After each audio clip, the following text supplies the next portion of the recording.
Affair story. आप लोग हमारे वीडियो में बने रहिए और देखते रहिए अफेयर स्टोरी। सहेली से जलन के चलते महिला ने उसी के पति के साथ बनाए अवैध संबंध। फिर हुआ कुछ ऐसा, आप लोग वीडियो में देखते रहिए।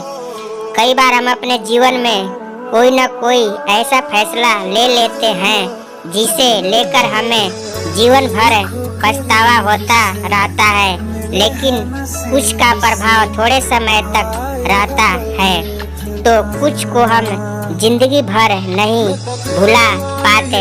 पछतावा काफी दर्द भरा भी होता है। केवल एक गलती मात्र से उपजी ये भावना हमें जिंदगी में खुशी और अपने सपनों को पूरा करने से रोक लगा देती है। मेरे साथ भी ऐसा ही हुआ है। मैंने भी एक ऐसा फैसला लिया है और मैं उसके पछतावे से जिंदगी भर उबर सकूंगी। इससे मेरी पूरी लाइफ खराब कर दी। प्रेम, फ्रेंड, रिलेशन आदि कुछ भी मेरी लाइफ में नहीं है। मैंने अपनी फ्रेंड का भरोसा तोड़कर उसके पति से शादी की और बाद में मुझे बेहद मुश्किलों का सामना करना पड़ा। जब उसके मोबाइल में मेरे बॉयफ्रेंड का नंबर देखा तो मेरी फ्रेंड का नाम साक्षी है और मैं साक्षी कॉलेज में बेस्ट फ्रेंड थी। वो मेरा सपोर्ट सिस्टम थी और उसके बिना मेरी बिल्कुल अधूरी सी महसूस होती थी। उसकी पर्सनालिटी काफ़ी ब्राइट थी और वो बहुत ज़्यादा खूबसूरत थी। ये दूसरे को उनकी ओर बड़ी ही सरलता से आकर्षित कर लेती थी। दूसरों के साथ वो काफ़ी आसानी से घुल मिल जाती थी। उसकी ये खूबियाँ कभी कभी मेरे मन में द्वेष उत्पन्न कर देती थी, लेकिन मैंने कभी ये जिक्र नहीं होने दिया और न ही इसका हमारी दोस्ती पर कोई प्रभाव पड़ा। कॉलेज के आखिरी साल में मेरा बॉयफ्रेंड था। एक दिन मैंने उसे साक्षी के मोबाइल पर उसका नंबर टाइप करते देखा। इस बीच दोनों काफी हंसी मजाक कर रहे थे। इसने मेरे मन में दबी पुरानी जलन को और बढ़ा दिया। मेरे लिए ये सहन करना काफी कठिन था कि मेरी दोस्त और मेरा बॉयफ्रेंड फ्लर्ट कर रहे हैं और वो दोनों मुझे धोखा दे रहे हैं। मैंने उससे इस विषय में कोई बात नहीं की क्योंकि मैं दोस्त नहीं खोना चाहती थी और इसलिए ही मैंने अपने बॉयफ्रेंड से ब्रेकअप कर लिया। कॉलेज समाप्त होने के कुछ वर्ष बाद हम दोनों को एक ही शहर में नौकरी करते हुए मिले और हम फिर से पहले की तरह साथ में समय बिताने लगे। हमारा बॉन्ड पहले से भी ज़्यादा गहरा हो गया था। हम दोनों साथ में पार्टी करते थे, शॉपिंग पर जाते थे और आवश्यकता के समय हमेशा एक दूसरे के लिए मौजूद रहते थे। असफल रिश्ते में रहने के बाद मैं खुद को नॉर्मल ट्रैक पर लाने की कोशिश कर रही थी। इसी बीच मेरी साक्षी के पति से मुलाकात हुई। उसका पति बहुत चार्मिंग था और उसे देखते ही मुझे जलन होने लगी कि साक्षी को इतना अच्छा पति कैसे मिला। ये चौंकाने वाली चीज नहीं थी, लेकिन मैं उसकी ओर आकर्षित हो गई थी। मैं बार बार यही सोचती रहती थी कि मुझे इतना अच्छा साथी क्यों नहीं मिल सकता। दोनों प्यार में डूबे हुए थे और ये चीज भी मुझे परेशान करती थी। और एक दिन वो हुआ जिससे सब कुछ गलत होने की शुरुआत कर दी। मैं साक्षी के घर गई थी।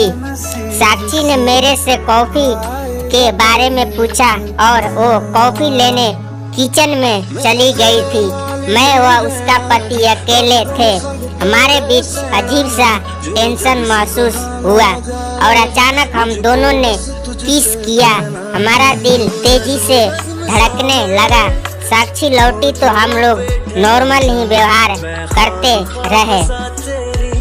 उस दिन के बाद मेरे और उसके पति के मध्य कॉल और मैसेज होने लगे और उसके बाद चीजें और बढ़ती गई। एक दिन दोबारा से मैं साक्षी के घर गई।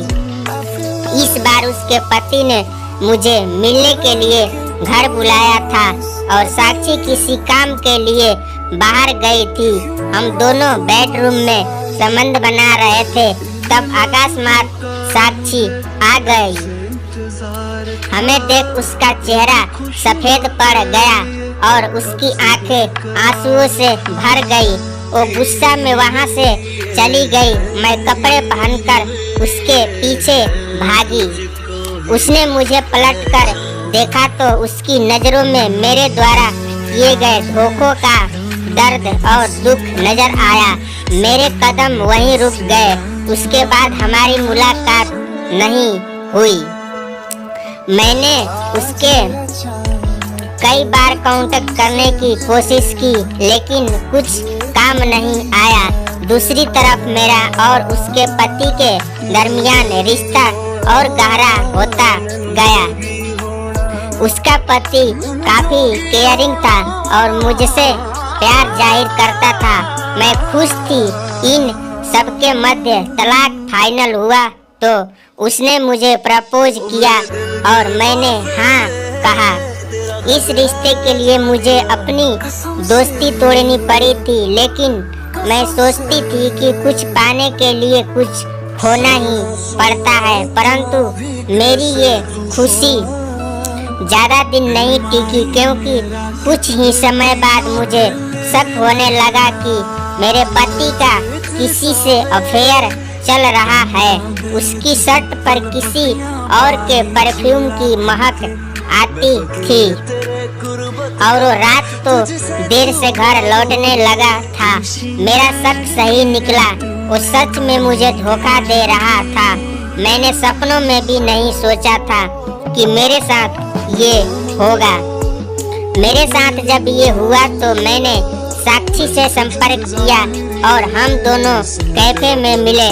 3 वर्ष बाद हुई ये मुलाकात असहजता से भरी थी, लेकिन मैंने उसे बताया कि मेरे साथ क्या हुआ है। वो मेरी बातें सुनकर बिल्कुल भी हैरान नहीं हुई। इसी बीच मेरे मुंह से ये भी निकला कि कैसे मैं उससे जलन महसूस करती थी। मैंने फिर उसे उस घटना के बारे में भी याद दिलाया जब कॉलेज में वो मेरे बॉयफ्रेंड के साथ फ्लर्ट कर रही थी। कुछ देर के लिए वो हैरान हुई और फिर उसके चेहरे पर गुस्से के भाव आ गए। उसने बताया कि वो मेरे उस दौरान के बॉयफ्रेंड नहीं बल्कि उसके दोस्त की ओर आकर्षित थी और उसे इम्प्रेस करने के लिए ही वो उससे सहायता मांग रही थी। सच सामने आ चुका था और मेरे पास कहने और करने को कुछ नहीं बचा था। मैंने अपनी जिंदगी की सबसे बड़ी गलती की थी और जिसकी वजह जलन थी। मैं क्या बयान नहीं कर सकती कि मुझे इसका कितना पछतावा है, लेकिन मैं जानती हूँ कि अब तक तबाह हो चुका है और कुछ नहीं बदल सकता है। आप लोगों को कहानी से क्या सीख मिली कमेंट बॉक्स में कमेंट करके फ्रेंड जरूर बताना। हमारी वीडियो अच्छी लगी हो तो वीडियो को लाइक और शेयर जरूर करना फ्रेंड, और कमेंट एक जरूर कर देना। अगर आप लोग हमारे चैनल पर नया हो तो हमारे चैनल को सब्सक्राइब कर ले, घंटी के दबाकर प्रेस कर ले ताकि अगला वीडियो सबसे पहले आप लोगों को देखने को मिले। नोटिफिकेशन ऑल पर कर ले ताकि अगले वीडियो सबसे पहले आपको देखने को मिले। तो thank you friends, full watch this my video. आप लोगों ने हमारा वीडियो पूरा देखा इसलिए थैंक यू। हम मिलेंगे किसी अगले वीडियो में, तब तक के लिए फ्रेंड्स बाय बाय। हमारे चैनल को आप लोग सब्सक्राइब जरूर कर लें। जय श्री राम, हर हर महादेव।